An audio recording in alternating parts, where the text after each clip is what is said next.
Welcome to USMLE World, where we ask, answer, and explain USMLE questions.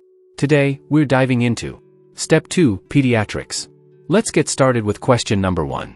For the following case. In most states, which of the following is the most appropriate management of this patient? A. Obtain parental consent prior to providing emergency contraception. B. Prescribe misoprostol, prostaglandin E1, pills. C. Provide levonorgestrel pill. D. Reassure patient that pregnancy is unlikely and no emergency contraception is required. E. Supply a short course of high-dose oral contraceptives. The case scenario is A 16-year-old girl comes to the office for emergency contraception. She had unprotected sexual intercourse last night and is worried that she may become pregnant. Her last menstrual period was 1 week ago, and she has had regular menses since menarche. Physical examination is normal and urine pregnancy test is negative. After various emergency contraceptive options are discussed, the patient asks for a pill option and that her parents not be notified about this visit.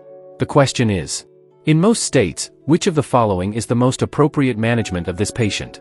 Your options are A. Obtain parental consent prior to providing emergency contraception. B. Prescribe misoprostol, prostaglandin E1, pills. C. Provide levonorgestrel pill.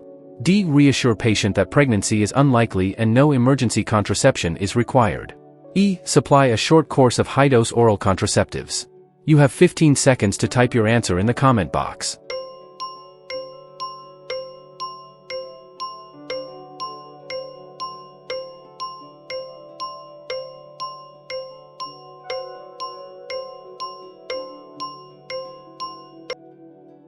Congratulations if your answer is C, which is provide levonorgestrel pill. This question is designed with the focus to assess your ability to implement practice-based learning and improvement. Patients with recent unprotected intercourse may be candidates for postcoital or emergency contraception for pregnancy prevention. Pregnancy status determines eligibility for emergency contraception use. Patients with a positive pregnancy test are not candidates for emergency contraception because implantation has already occurred. The levonorgestrel pill is the most readily available form of emergency contraception. The high dose of progestin in these pills prevents pregnancy by inhibiting the LH surge, thereby delaying ovulation. Additional mechanisms include cervical mucus thickening and thinning of the endometrial lining. Levonorgestrel pills are highly effective, up to 94%.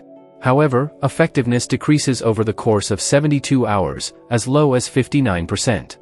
Therefore, levonorgestrel pills should be provided as soon as possible after unprotected intercourse. If you choose any option other than C, you are wrong. Let's briefly discuss the other options. A. Obtain parental consent prior to providing emergency contraception.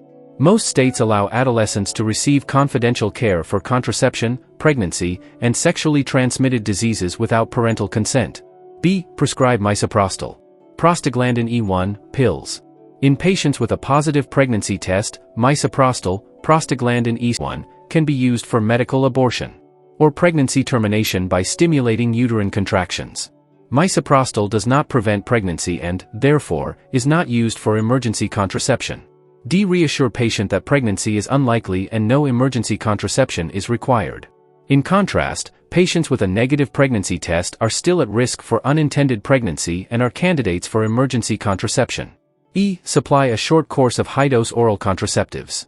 Combination oral contraceptives, commonly used for precoital contraception, may also be used for emergency contraception by taking multiple pills simultaneously to achieve the progestin level required to delay ovulation. However, the high estrogen content typically causes intolerable side effects, example severe nausea, and this method is less effective, 47% to 89%, than levonorgestrel pills. Your take-home message from this question is that the levonorgestrel pill are readily available and effective emergency contraception option that prevent pregnancy by delaying ovulation.